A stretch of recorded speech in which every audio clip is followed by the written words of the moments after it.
त्रिकोण स्थान एक ऐसा स्थान होता है जन्म कुंडली में जिसमें बैठने के बाद कोई भी ग्रह अच्छा फल करने लगते हैं।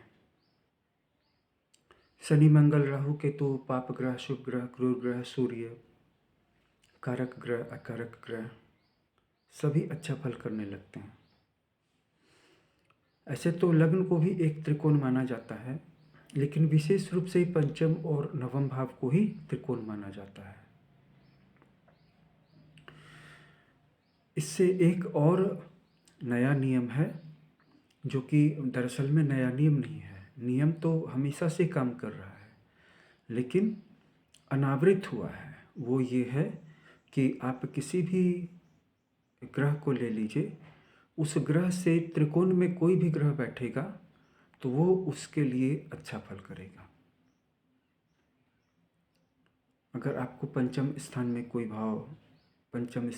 ग्रह बैठा हुआ है और पंचम से पंचम यानी कि नवम भाव में कोई भी ग्रह बैठा हुआ है, तो वो पंचम भाव में बैठे हुए ग्रह को सपोर्ट करेगा।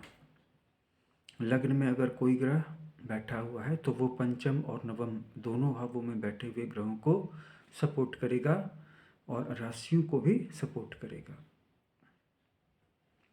अब केंद्र की बात कर लें कि केंद्र में सिर्फ अशुभ ग्रह ही अच्छा फल करते हैं। क्रूर ग्रह, अशुभ ग्रह, मंगल, शनि, राहु, केतु, सूर्य।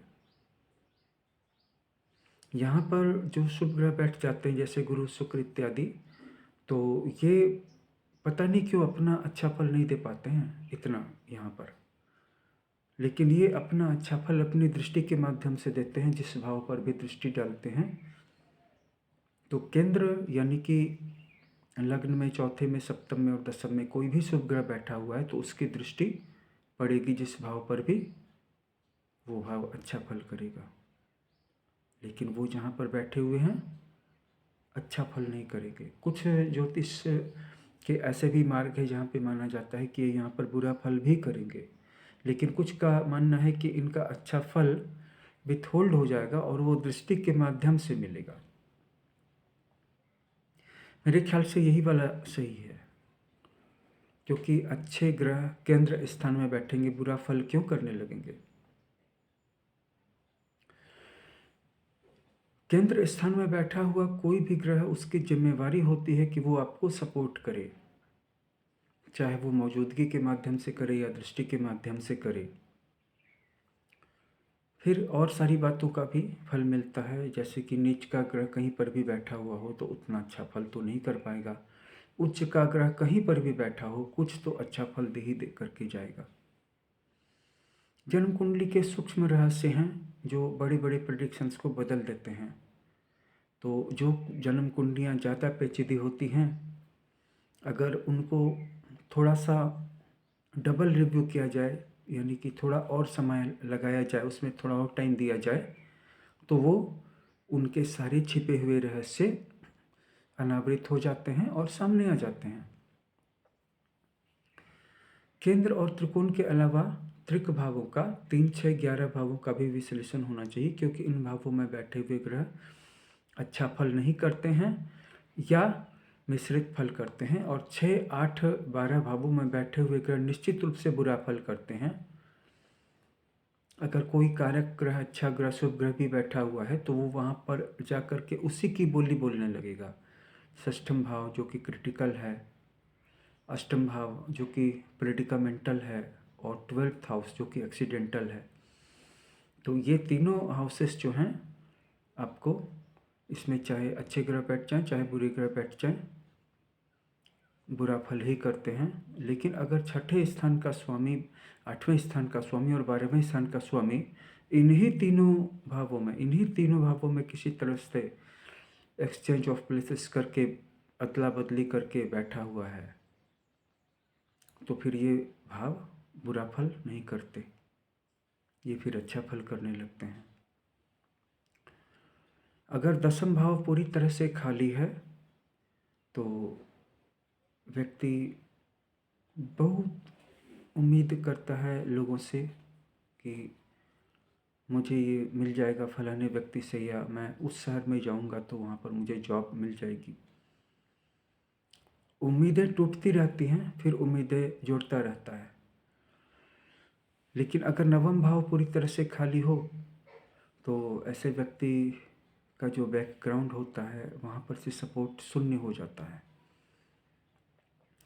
अगर दसम और नवम भाव में किसी भी तरह के ग्रह बैठे हुए हों, चाहे वो शुभ हों या अशुभ हों, क्रूर हों, पाप हों, तो नहीं बैठे रहने की तुलना में किसी भी तरह के ग्रहों का बैठा रहना अच्छा होता है।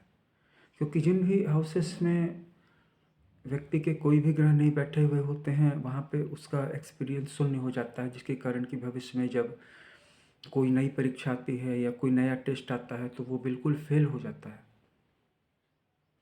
असफल हो जाता है। लेकिन सारे के सारे ग्रहों का 3-4 भावों में जमा हो जाना, जिसमें कि एक-एक राशि में 3, 4, 5 ग्रह बैठ जाएँ, प्लैनेट्स बैठ जाएँ, ये भी अच्छा नहीं है।